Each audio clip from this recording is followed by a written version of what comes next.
안녕하세요. 저는 저를 힘들게 하는 시모와 남편에게 모든 것을 그대로 돌려주고 온 30대 후반 여성입니다. 남자 하나 잘못 만나 제 인생 나락갈 뻔했던 일을 겪고 나니 사연글을 쓰지 않을 수가 없었네요. 제 직업은 은행원입니다. 저는 어릴 때 항상 부족하게 컸어요. 그래서 돈 관리가 얼마나 중요한지 잘 알고 있었어요. 제가 은행원이 된 건 힘든 집안에 도움이 되기를 바라는 마음에서였습니다. 그렇게 은행에 취직하고 2년 뒤부터는 친정 집안 돈 관리는 제가 도맡아 했습니다. 돈을 움켜쥐고 있는 게 아니라 돈을 굴려 돈을 만들었죠. 좋은 상품과 재테크 방법을 빠르게 접할 수 있었기에 가능한 일이었습니다. 그리고 친정집은 제 덕분에 목돈을 모을 수 있었고 친정 부모님은 그런 저에게 엄청 감사해 하셨어요. 부모님이 여기저기 말씀을 많이 하고 다니셔서인지 20대 후반부터는 주변에서 선자리가 엄청 들어왔습니다. 그러나 저는 자연스럽게 만나는 연애 결혼을 원했어요. 그런데 아버지의 성화에 못 이겨 선을 보게 됐는데 그 사람이 제 남편이었습니다. 아버지가 그렇게 해보라고 한 이유가 있었는데요. 바로 시부 될 분이 아버지와 건너 아는 분이었는데 동네에서 아는 사람은 다 아는 알부자였기 때문이었어요. 그분이 직접 한 다리 건너 친정 아버지에게 연락을 해온 거라 아버지는 한번 해보라며 난리셨어요. 아버지들이란 다 그렇잖아요. 딸 좋은 거 해주고 싶고 도움되고 싶어 하고. 그런 좋은 마음으로 저를 위해 선자리를 잡아줬어요. 한 번만 만나겠다고 했는데 생각보다 저랑 취향도 비슷하고 대화가 잘 통했어요. 그렇지만 그 사람에게도 딱 하나 단점이 있었는데요.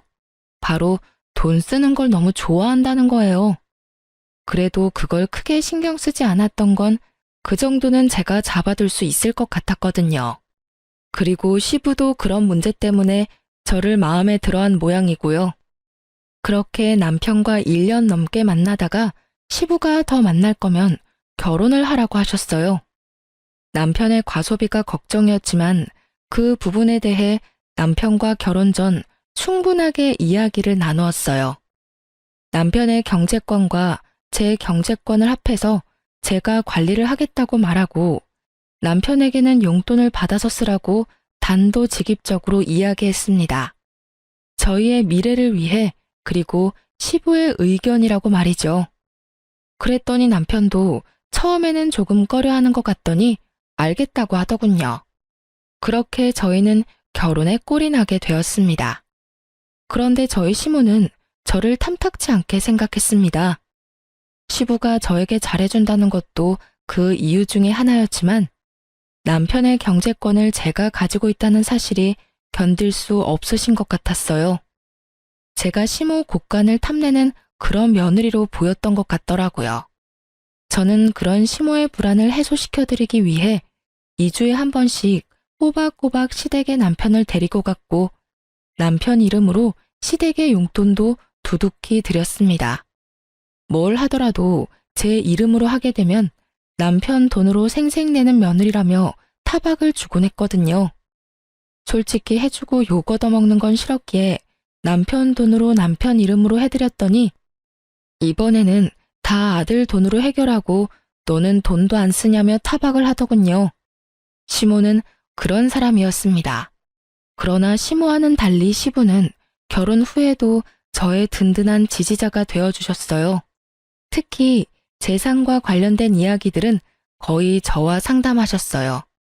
특히 재테크에 관심이 있으셔서 저도 괜찮은 상품을 소개하고 지인을 알려드리기도 했어요. 결혼 2년쯤에는 시댁 재산도 거의 파악할 수 있었고 시부가 제게 맡긴 재산도 제법 됐어요. 그런데 남편은 정말로 시부와 정반대였어요. 돈 쓰는 걸 그렇게 좋아하는 사람은 처음이었어요. 손에 돈만 들어오면 순식간에 사라지는데 용돈도 한 달에 4번씩 나누어 주지 않으면 못 버틸 정도였죠. 저는 그런 남편을 꼭 쥐고 살았어요. 그렇지 않았다면 순식간에 모아둔 재산을 탕진했을지도 모르죠. 그런데 결혼하고 5년 차쯤 되었을 때 남편이 남편 월급으로 모아놓은 적금 1,500만 원을 저 몰래 깨서 가져갔더군요. 아무리 제가 경제권을 맡고 있어도 제 이름으로 모든 걸 관리할 수는 없었고 불투명하게 남편 월급을 쓸 수도 없으니 남편에게는 돈 쓰는 내역을 모두 공개했거든요. 그런데 그 돈이 몽땅 사라진 거였어요. 3개의 적금 통장 중 하나였지만 그래도 금액이 적은 게 아니었죠. 여보, 적금 깼어? 무슨 일 있는 거야? 갑자기 1,500을 가져가. 그냥 좀 쓸 때가 있었어. 어디다 썼는데? 혹시 차 사고라도 났어? 그런 거 아니야. 피곤하니까 먼저 잘게. 어디다 썼는지 알기라도 하면 마음이 좀 개운해질 텐데 남편은 어디다 썼는지도 알려주지 않았어요. 결국 남편과의 실랑이는 그 주 주말에 있던 시댁 모임에서까지 이어졌습니다. 저는 남편에게 틈이 날 때마다 어디에 그 돈을 썼는지를 계속 추궁했고 남편은 귀찮은 얼굴로 제 말에 짜증만 내고 있었어요. 그리고 시모에게 그 모습을 들켜버렸죠. 시모는 제게 한마디 하더군요. 예, 너는 무슨 애를 그렇게 잡아? 도대체 뭐 때문에 그렇게 남편을 귀찮게 하는 거니? 어머님, 그게 아니라 이 사람이 저 몰래 적금 통장을 깼는데 도대체 그 돈을 어디다 썼는지 알려주지를 않아서요. 제가 뭘 알아야 다음부터 대비를 할 수 있고 제 마음도 좀 편할 텐데 도무지 얘기를 안 해줘요. 남자가 쓸 때가 있었겠지. 도대체 그런 걸로 왜 사람을 귀찮게 하는 거니? 그래서 거지근성이라는 게 참 그래. 네가 없는 집에서 살아서 돈 쓰는 법을 몰라서 그런 건 알겠지만 돈도 써볼 줄 알아야 쓰는 거야. 이런 식으로 돈 쓰는 거 간섭하고 그럴 거면 너 그냥 이혼해. 왜 그렇게 안 맞는 사람이랑 같이 살고 있니? 어머님, 그런 말이 아니잖아요. 저는 1,500만 원이나 되는 돈을 어디다 썼는지 궁금할 뿐이라고요. 1,500이라는 액수를 듣자마자 시모가 살짝 멈칫하더군요. 당연하죠. 그 돈은 작은 금액이 아니었으니까요. 몇십만 원, 아니 차라리 몇백만 원이었다면 제가 이렇게까지 남편을 추궁할 일도 없었을 거예요. 그런데 거의 1,500이라는 돈인데 그 돈이 어디 갔는지조차 모른다는 건 말이 안 되잖아요. 남편이 뭔가를 샀으면 집안에 물건을 산 흔적이라도 있을 텐데 그런 것조차 없었으니까요. 금액이 좀 크기로써니 그게 그렇게 남편을 잡을 일이야? 우리 아들이 애도 아닌데 쓸 때 썼겠지. 남들 앞에서 이게 다 뭐 하는 짓이니? 꼴보기 사납게. 돈돈거리다가 나중에 고생하는 건 너야. 그 정도는 남편 일탈이라 생각하고 넘어가. 시모는 자기 아들을 잘 모르더군요. 돈 있으면 무작정 써버리는 그 남편의 습관조차 모르고 있는 것 같았어요. 하긴 모든 건 시부가 관리를 했으니 여태까지 남편이 자기 월급으로 무엇을 하든지 어머님은 상관하지 않았던 것 같아요. 게다가 시모가 빌려준 돈은 갚지 않아도 어차피 아들이니 언젠간 갚을 거라는 생각을 했던 것 같습니다. 저는 시모에게 남편의 상태에 대해 정확히 알려야겠다는 생각을 했습니다. 3달 뒤 저는 좋은 기회를 잡을 수 있었습니다. 저희 결혼할 때 시모가 남편에게 빌려준 돈이 있었어요. 무려 3천만 원이라는 돈이었는데 그건 시부도 모르는 돈이었어요. 제가 남편 월급으로 돈을 모은 이유도 나중에 시모가 그 돈을 달라고 하면 주기 위해서 모은 거였어요. 남편은 그 돈 갚지 않아도 된다고 했지만 또 모르잖아요. 그런데 시모가 돈을 돌려달라고 하더군요. 저는 잘 됐다 싶었어요. 그래서 남편에게 말했죠. 얼마 전에 어머님이 당신한테 빌려준 돈 갚으라고 전화 오시지 않았어? 나한테는 연락 오셨던데. 맞아. 3천만 원 갚으라고 하시네. 당신한테도 전화 오셨어?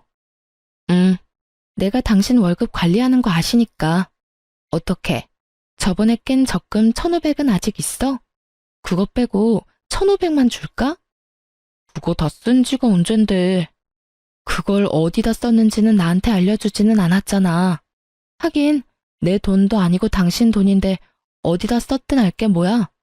그럼 3천만 원 당신한테 줄 테니까 당신이 어머님한테 드려. 웬일로 나한테 시켜?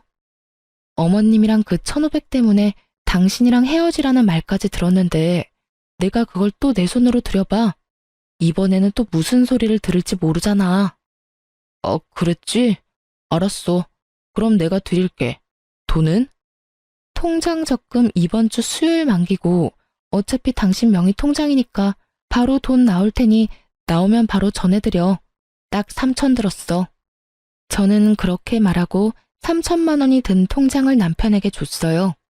그리고 수요일이 되자마자 시모에게 돈 드렸냐고 남편한테 문자로 물어봤어요. 그랬더니 돈을 드렸다며 문자를 보냈더라고요. 그리고 기다렸어요. 금요일 아침부터 시모가 연락이 왔어요. 예, 너는 빌려간 3천만 원 수요일에 준다고 하더니 왜 아직까지 연락이 없어? 저는 올게 왔다는 생각을 하며 모르는 척 시모에게 되물었어요. 어머, 아직도 안 들어왔어요? 그 사람 통장에 모아놓은 돈인데 만기는 수요일이었거든요. 제 명의가 아니라 제 마음대로 할 수 없으니 그이한테 어머님 돈 드리라고 말했는데 아직도 안 들어갔단 말이에요? 그래, 아직 안 들어왔어. 빨리 넣어줘. 어머님, 그 돈은 이미 저한테 없어요. 그이가 애도 아닌데 알아서 드렸겠죠. 그런데 이상하긴 하네요. 수요일에 제가 남편에게 물어봤더니 돈 드렸다고 하더라고요. 너 설마 나한테 거짓말하는 건 아니겠지? 아들한테 물어봐도 되니? 그럼요. 꼭 물어보세요. 그리고 저는 보냈다는 문자 내용이 있는데 보내드릴까요? 됐다. 내가 전화해보마. 저는 전화를 끊고 그 뒤에 올 시모의 전화를 기다렸습니다. 저는 그 돈이 아직까지 남편에게 있을 거라고 생각하지 않았습니다.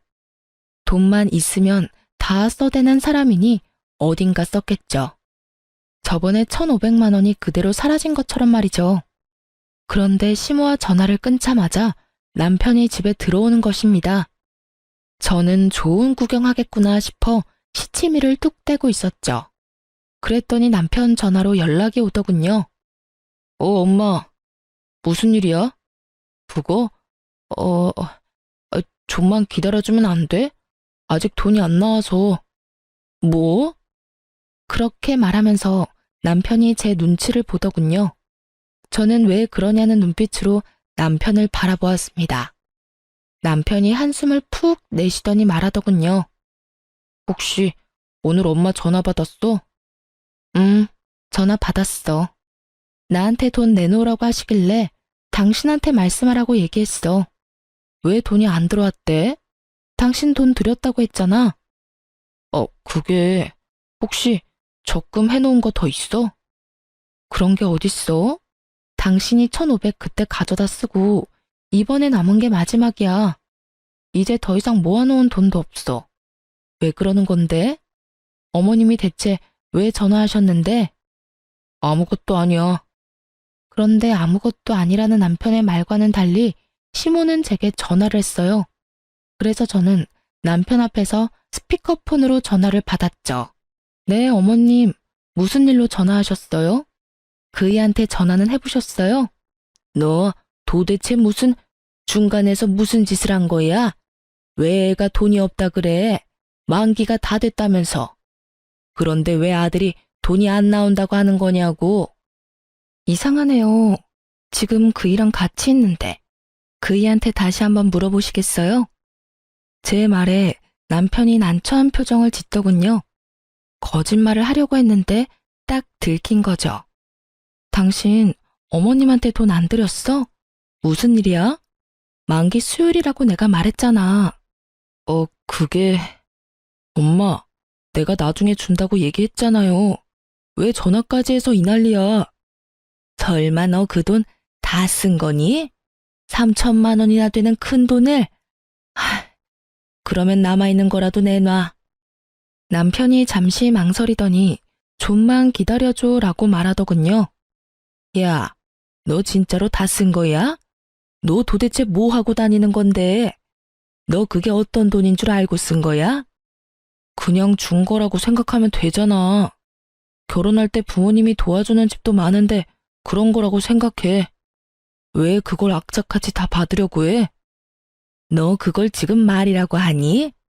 우리가 너 결혼할 때 준 게 얼마나 많은데. 지금 너희 살고 있는 집도 너희 아버지 명의로 된 아파트잖아. 결혼할 때 돈 없이 결혼한 주제에 엄마한테 빌려간 돈까지 지금 네가 다 써버렸다. 이 말이니? 결국 남편과 시모는 서로 탓을 하며 싸우기 시작했고, 남편은 배째라는 식으로 담담하게 시모의 말에 별거 아니라는 듯 말하더군요. 결국 자신의 잔소리가 아들에게 통하지 않았다는 것을 안 시모가 먼저 전화를 끊었습니다. 당신은 도대체 그 돈 다 어디다 쓴 거야? 저번에는 그냥 넘어갔지만 이번에는 그냥 못 넘어가. 나한테 이야기 안 해주면 나 이번 일 아버님한테 말할 거야. 아버지한테는 얘기하지 마. 내가 곧 다 설명할게. 나도 그냥 막 쓴 거 아니야. 당신한테 충분히 설명할 수 있으니까 몇 개월만 기다려줘. 몇 달만 지나면 말할 수 없는 일도 말할 수 있게 되나요? 그렇지만 말을 해준다니 기다려보기로 했습니다. 하긴 그 사람 말대로 그 돈이 제 돈인가요? 본인 돈이지. 잠시 동안의 평화가 지속되었습니다. 그러나 그것도 몇 달 가지 않더군요. 시부가 그 사건에 대해 알게 되었거든요. 시모가 시부가 있는 곳에서 절대로 남편에게 돈을 달라고 말하지 않은 이유는 시부 때문이었는데 시댁 이사를 하려던 도중에 드러나게 됐어요. 하루는 시부에게 연락을 받아 시댁으로 향하고 있었습니다. 시댁에서 부르는 일이 많지 않았는데 시부가 부른다니 약간 걱정이 되기도 했습니다. 웬만하면 잘 부르시지 않고 볼 일이 있어도 밖에서 보는 걸 더 좋아하시는 분이셨거든요. 제가 갔더니 발등에 불이 떨어진 건지 침울한 표정의 시모와 화가 잔뜩 나 얼굴이 붉어진 시부의 모습이 보였습니다. 야, 너 엄마한테 받은 돈 어디 갔어? 시부의 그 말에 남편이 뚱한 표정으로 대답했습니다. 아버지가 그걸 왜 물어요? 엄마가 빌려준 건데. 저희끼리 알아서 할게요. 너 그게 도대체 어떤 돈인지 알고는 있냐? 그 돈, 네 엄마가 우리 집 담보로 대출받은 돈이라고. 너 대체 그 돈을 다 어디다 썼어? 그제야 남편의 표정이 하얗게 질리기 시작했습니다. 시모의 얼굴이 하얗게 질린 것도 그제야 이해가 갔죠. 아버지, 그게 있잖아요. 사실 그 돈은, 제가 다 썼어요. 남편의 이실직고에 시부의 얼굴이 새빨개지더니 갑작스레 시부가 뒤로 넘어가 버렸습니다. 그리고 그 순간부터는 아수라장이었어요. 구급차에 시부가 실려가고 입원을 하고서야 시부가 뇌졸중이 왔다는 것을 알게 됐어요. 평소 고혈압이 있으셨는데 그날따라 남편 일 때문에 약도 못 드시고 화가 나서 남편을 추궁하다가 혈압이 갑자기 오른 것 같다고요. 그런 일이 있으니 남편은 고개도 들지 못하고 있었습니다. 그렇지만 이 와중에 시모는 남편이 아닌 저의 탓을 하더군요. 네가 문제야. 네가 중간에서 잘 해결했으면 이런 일이 없었지 않니? 매번 항상 똑 부러지는 척은 혼자서 다 하더니 이런 일은 왜 똑 부러지게 해결을 못해서 이 난리를 만들어? 어머님, 저번에 이 사람이 1,500만 원 다 써버렸을 때 저한테 뭐라고 그러셨어요? 남편도 못 믿으면서 무슨 결혼 생활을 하냐고. 그렇게 살 거면 이혼하라고 하셨잖아요. 그래서 저는 이 사람 믿어준 것 뿐이에요.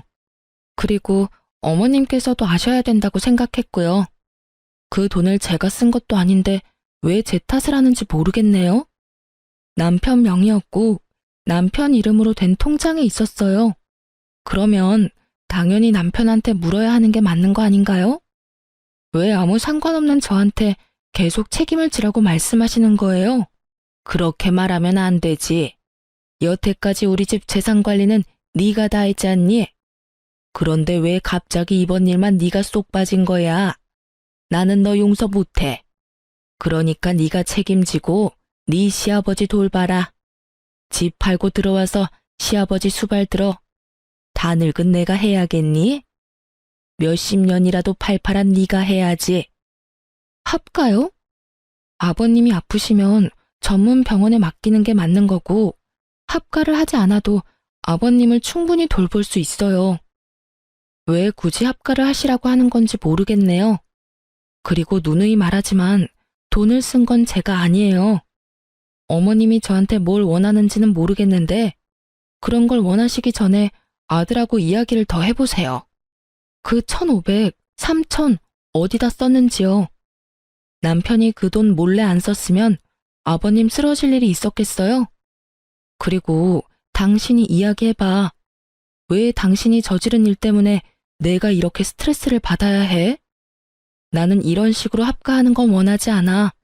아버님이 아프셔서 내가 정말로 집에서 수발을 들어야 한다면 모르겠지만 지금 당장 병원에 있으셔야 하는데 왜 합가를 해? 우리 집에서도 충분히 가능한 일인데. 당신 진짜 너무 뻔뻔한 거 아니야? 어떻게 아버지가 아프신데 돈 얘기만 할 수 있어. 그리고 합가를 안 하겠다는 건 아버지 수발을 들지 않겠다는 얘기잖아. 집에서 들든 시댁에서 들든 아무 상관없으면 시댁에서 들어도 되는 거잖아. 네가 합가 반대하면 난 너랑 이혼할 거야. 어차피 우리 사이에 아이도 없잖아. 이상한 생각이 들었습니다. 남편이 왜 저렇게 뻣뻣하게 나오는 거죠? 지금 당장 저와 시부에게 빌고 빌어도 모자랄 판에 이혼을 하자고 하다니요. 저는 당황스러워서 남편에게 물었습니다. 설마 지금 당신 나하고 이혼하자고 이야기하는 거야? 그래. 합가 안 할 거면 이혼해. 당신한테 정말 실망했어. 아버지 아픈데 어떻게 그런 말을 할 수가 있어? 우리 아버지한테 이쁨 받은 건 당신이잖아. 그러고는 남편이 자리를 떠버리더군요. 저는 남편 몰래 사람을 써서 뒤를 캤어요. 그런데 깜짝 놀랄 만한 소식을 듣게 됐어요. 남편에게 다른 여자가 있었습니다. 숨길 생각도 없이 만나고 있더군요. 게다가 바람피는 여자는 제가 아는 사람이었습니다. 제 건너 지인이었거든요. 평이 그렇게 좋은 사람은 아니었습니다. 친구 말로는 상여우라고 하더군요. 자신의 외모를 이용해 총각 유부남 가리지 않고 돈 뜯기로 유명한 여자라고 했습니다. 그래서 저는 그 여자의 SNS를 타고 들어갔습니다. 남편과 바람피는 걸 확인할 수 있지 않을까 싶어서요. 그런데 몇 달 전부터 굉장히 많은 사진이 올라오더군요. 분명히 혼자서 가서 찍을 만한 곳은 아니었습니다. 게다가 남편이 적금을 깬 그날 올라온 사진을 보니 100일 선물로 받은 명품 가방 사진이라며 사진을 떡하니 올려놨더군요. 그제서야 감이 딱 왔습니다. 이 남자가 이 여자 명품백을 주려고 적금을 깼구나 하고요. 그리고 3천만 원의 행방도 안 봐도 뻔했던 거죠. 제 남편과 그 여자가 사귀는 동안 그 여자의 사진에는 온갖 종류의 명품들이 다 올라왔습니다. 비싸고 유행하는 물건들. 그걸 보고 저는 정이 확 떨어졌어요. 저와의 결혼 기념일에는 케이크 하나 사준 적 없는 사람이었습니다.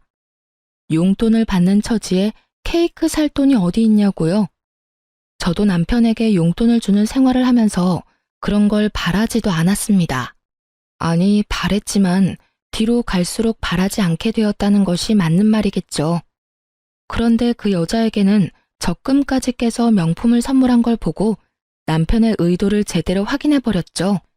남편이 그 돈의 행방을 말하지 않은 이유는 명확했습니다.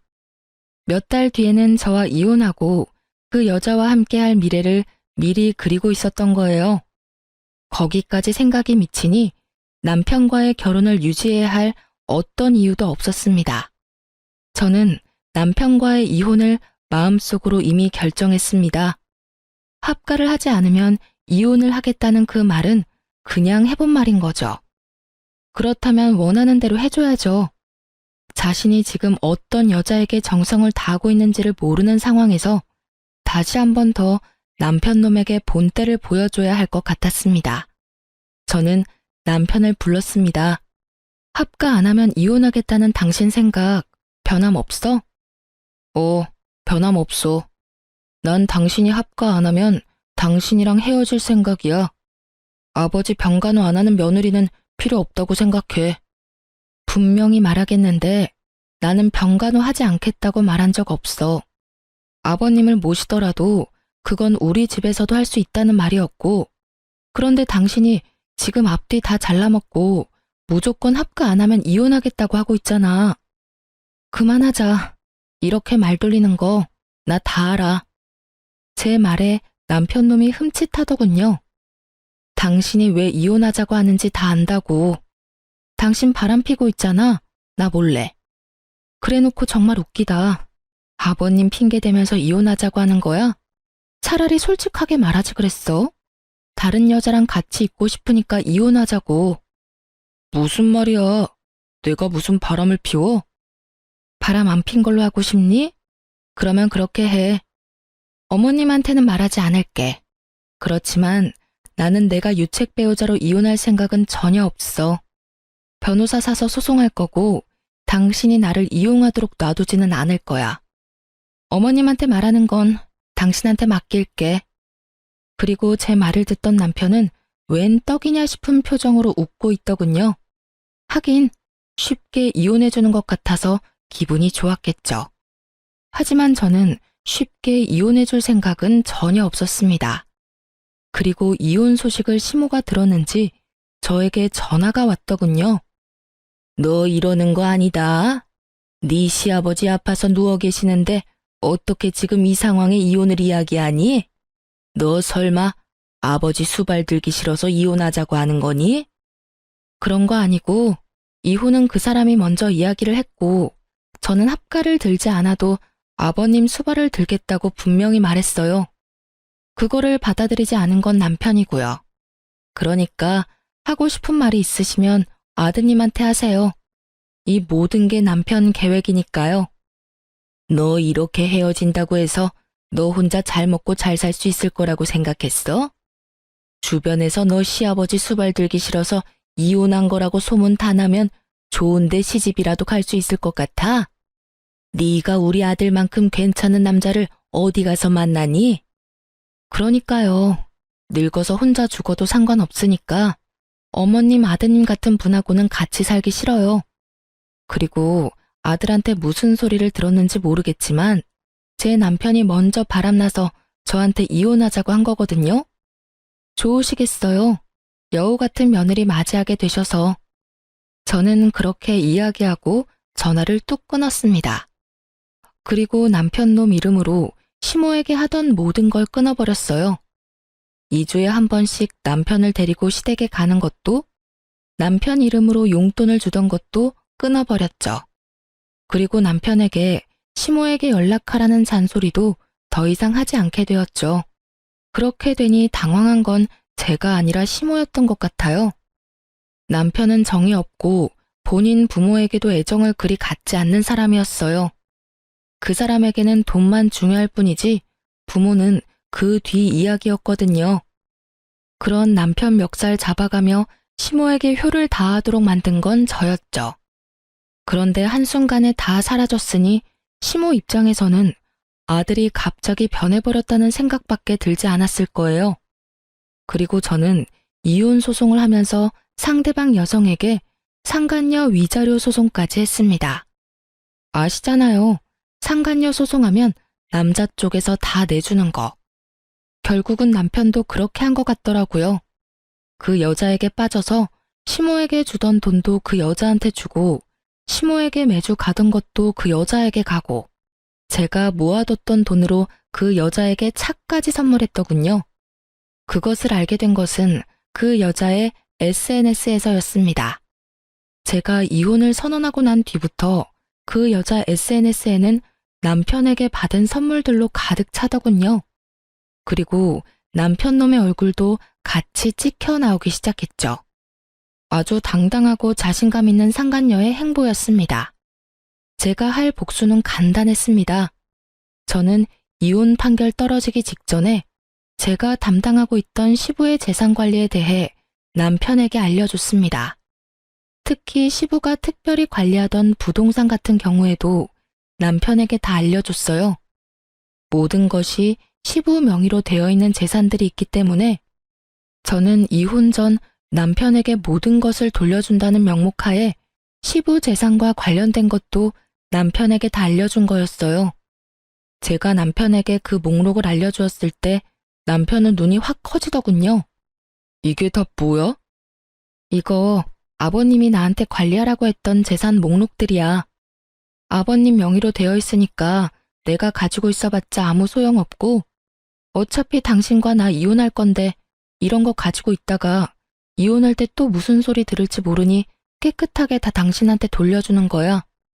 원래라면 아버님한테 돌려드려야 하는데 아버님 상태가 지금 좋지 않으시잖아. 그러니까 당신이 책임지고 관리하고 어머님한테도 말씀드려. 난 당신과 이혼하면 이 일에서 완전히 손 뗄 테니까. 남편의 눈동자가 욕심으로 번들거리는 것이 보였습니다. 그리고 이혼하고 한 달 뒤 시모에게 연락이 왔더라고요. 야, 너 도대체 뭐 하는 년이야? 감히 우리 집 재산을 탐내? 돈 다 어디다 빼돌렸어? 악에 가득 받쳐 화를 내는 시모의 목소리에 저는 태연히 말했습니다. 도대체 무슨 돈을 말씀하시는 거예요? 재산이라니. 저는 아는 바가 전혀 없습니다. 네가 모르는 게 어디 있어? 우리 남편이 너한테 재산을 다 맡겼는데 그 재산들이 지금 하나도 없잖아. 지금 통장에 땡전 한 푼이 없어. 네가 다 가져간 거지? 제가 관리하던 건 남편에게 모두 다 줬어요. 제가 가지고 있을 필요가 없으니까요. 이미 남남인데 제가 가지고 있으면 그거야말로 범죄죠. 제가 변호사 입회하에 남편에게 모조리 다 돌려줬어요. 그러니까 하고 싶은 말이 있으시면 아들한테 하세요. 저한테 전화하실 게 아니라. 뭐? 너 설마 진짜로 우리 아들한테 그 돈을 다 줬니? 네. 아버님 그렇게 되고 후견인이 남편밖에 없잖아요. 그래서 준 거예요. 네가 지금 정신 나간 짓을 했어. 너 지금 집이 어떻게 돌아가는지 아니? 부동산에 적금에 병원비까지 탈탈 털렸어. 그리고 나랑 남편이 내는 보험까지 다 해지하고 해지 환급금까지 아들이 다 가져갔더라. 너 어떻게 이럴 수가 있어? 네가 그걸 우리 아들한테 주지 말고 나한테 줬어야지. 왜 그걸 아들한테 줬냔 말이야? 이상하네요. 어머님이 저번에 그러셨잖아요. 아들이 애도 아니고 뭐가 그렇게 못 믿겠냐고요. 그래서 돌려드린 것 뿐이에요. 그리고 어머님한테 돌려드릴 수도 없는 노릇이었어요. 저랑 그 사람 이혼한다고 어머님이 저한테 얼마나 화를 많이 내셨어요? 제가 어머님하고 이야기를 하고 싶었겠어요? 너 설마 우리한테 엿먹이려고 지금 이런 짓 하는 거니? 너 우리 돈 다 털리라고 아들한테 돈 쥐어준 거야? 어머님, 아들을 좀 믿으세요. 항상 저한테 하시던 말씀이었잖아요. 아드님이 뭐 별다른 짓 했겠어요? 알아서 잘 썼겠죠. 필요한 곳에. 지금 그게 아니니까 너한테 하는 말이잖아. 내가 아픈 남편 수발드는 와중에 지금 이런 일까지 당해서 정신이 없어. 병원비를 내려니 통장에 땡전 한 푼도 없고 왜 그 돈을 아들한테 준 거야? 아, 내가 못 살아. 그 새끼가 돈을 얼마나 펑펑 쓰는지 네가 잘 아는데 왜 그걸 줬단 말이야. 아이고, 내 돈. 아이고, 내 돈. 그걸 저한테 말씀하셔도 저와는 상관없는 일이에요. 저는 제가 왜 이런 전화를 받아야 되는지도 모르겠고요. 제가 할 일도 끝났고 서로 간에 해결해야 될 문제도 다 끝났어요. 이혼 판결 나왔고 그리고 그 사람이 바람 펴서 이혼하는 바람에 유책 배우자 돼서 저한테 위자료도 지급해야 했죠. 다행히 아닐 수 없네요. 그래도 위자료는 제대로 들어왔거든요. 상간녀 위자료도 잘 들어왔더라고요. 전 남편이 대신 내줬나 봐요. 그 돈이 어디서 났는지는 잘 알겠네요. 여하튼 저는 할 얘기 없으니까 앞으로 저한테 전화하지 말아주세요. 전화를 끊으려는데 갑자기 울먹거리는 시모의 목소리가 들려왔습니다. 여느라가 미안하다. 내가 잘못 생각했어. 너랑 우리 아들이 헤어지는 게 맞다고 생각했는데 그게 아니었다.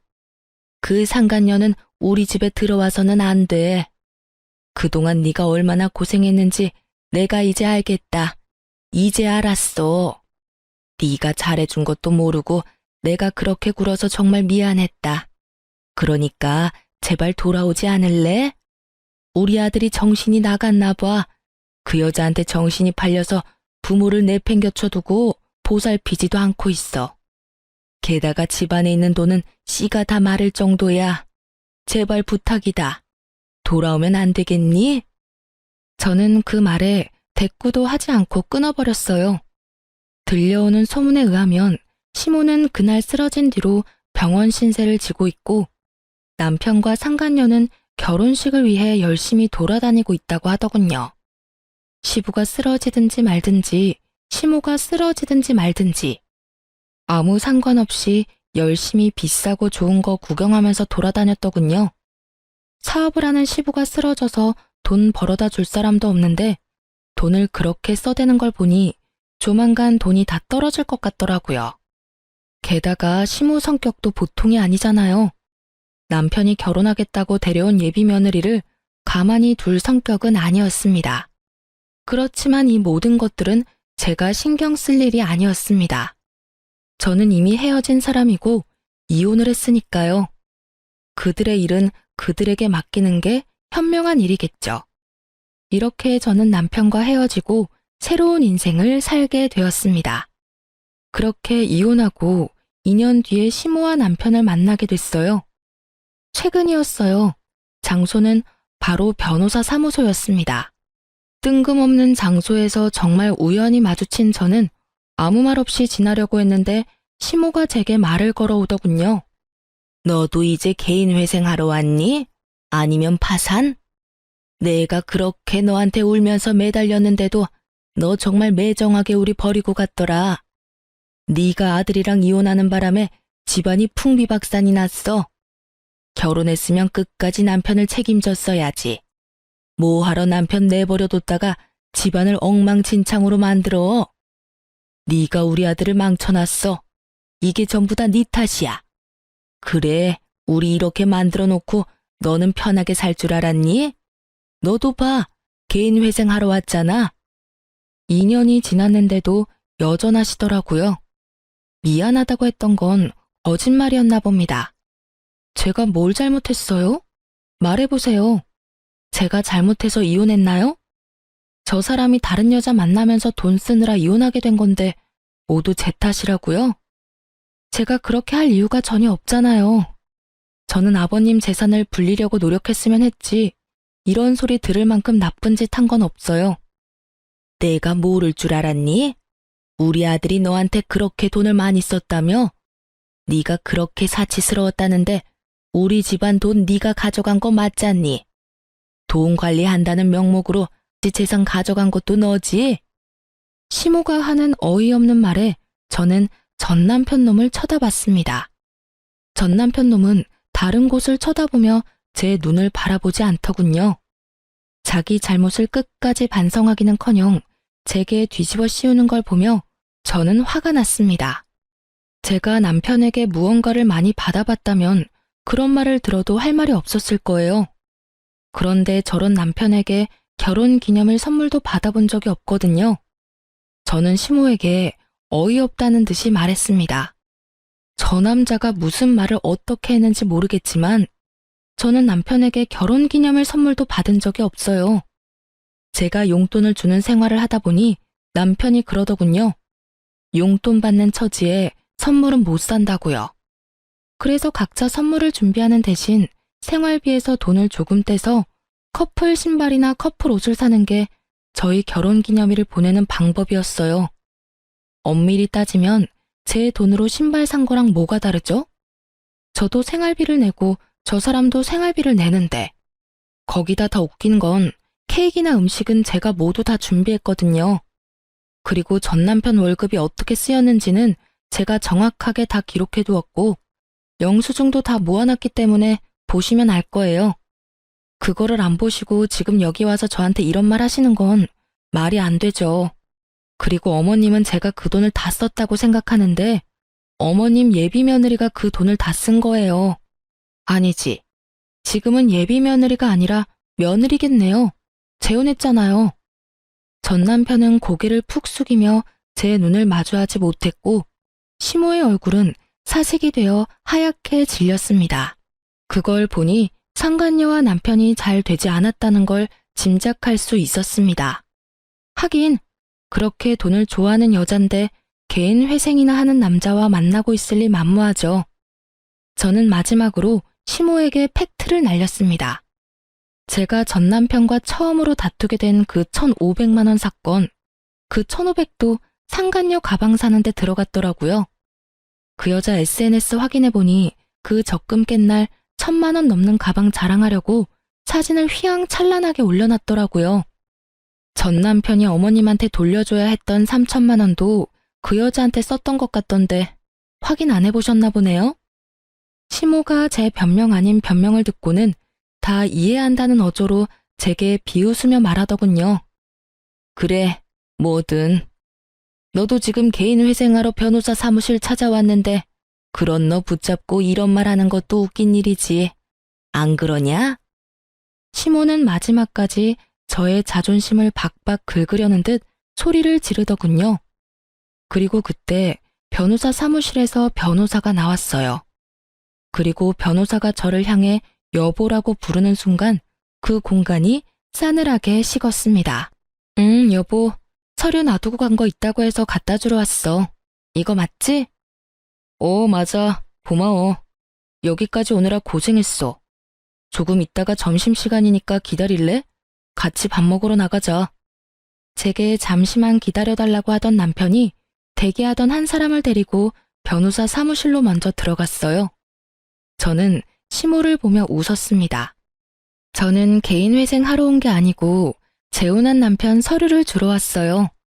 무슨 착각을 하셨는지 모르겠지만 저는 개인 회생 파산과는 거리가 멀거든요. 알다시피 돈 관리는 철저하게 하니까요. 누구랑은 다르게요. 어쨌든 과거 이야기는 과거 이야기고 솔직히 말하면 저는 지금도 잘못 없다는 입장이에요. 여자한테 빠져서 저에게 이혼을 요구한 것도 남편이고 제가 시어머니에게 드리라고 했던 아버님의 재산을 다 탕진한 것도 남편이죠. 그리고 남편에게 그 어떤 선물도 받아본 적이 없는 것이 저예요. 무슨 탓이든 탓을 하고 싶으면 남편 상간녀한테 하세요. 얼마나 되는 돈을 탕진했든 그 여자가 다 가져간 거니까. 그렇게 말하고 뒤돌아 나가려던 제가 한마디 더 붙였어요. 아 참, 그리고 저희 남편 실력 좋거든요. 그러니까 상담 잘하고 가세요. 2년 만에 재산 탕진한 거 보니까 참 딱하기는 하네요. 하늘이 무너져도 솟아날 구멍은 있다니 이야기 잘하고 상담 잘 받고 가세요. 그렇게 이야기하고 조금 뒤 남편이 사무실에서 나오면서 제 손을 잡았습니다. 상담이 많이 밀려서 미안해. 식사는 뭘로 할래? 뱃속에 있는 우리 아이는 뭘 좋아할까? 아이가 좋아할 만한 것으로 먹을까? 지금 우리 아이는 한식이 너무 먹고 싶대. 우리 맛있는 한정식 먹으러 갈까? 그래, 우리 여왕님이랑 우리 공주님이 원하는 건 뭐든 들어줘야지. 다정다감한 남편 덕분에 의도치 않게 금술 좋은 부부 모습을 보여주었더니 절 쳐다보는 표정에 부러움과 시기가 가득하더군요. 게다가 전 남편과 사이에는 가지지 못했던 아이까지 가지고 있으니 시모의 얼굴에는 짜증이 한가득이었습니다. 그러나 부끄러워서였는지 얼굴이 뻘겋게 돼서는 나중에 다시 오겠다며 나가버리더군요. 도망가는 두 사람의 모습을 보니 참으로 웃겼습니다. 상간녀가 없는 걸 보니 두 사람은 이미 찢어진 것처럼 보였어요. 나중에 들어보니 전 남편이 개털된 걸 알고 상간녀가 애저녁에 손절했더군요. 결혼하겠다며 드레스며 예식장이며 다 돌아다녀 놓고는 원하는 걸 얻지 못하니 순식간에 헤어졌더라고요. 그렇지만 상간녀도 이번에는 그 일에 대한 대가를 확실히 받았더라고요. 제 말을 들었던 시모가 상간녀를 쫓아다니며 아들이 준 돈 다 내놓으라며 가는 곳곳마다 따라다니며 괴롭혔다고 하더라고요. 결국 버티다 못한 상간녀가 전 남편에게 받은 물건들 중에 몇 가지를 되돌려줬다고 하더군요. 하지만 이미 중고가 된 상품들이었고 다시 되파는 것도 손해를 보는 것이었기 때문에 잃어버린 돈만큼 돌려받지는 못했다고 해요.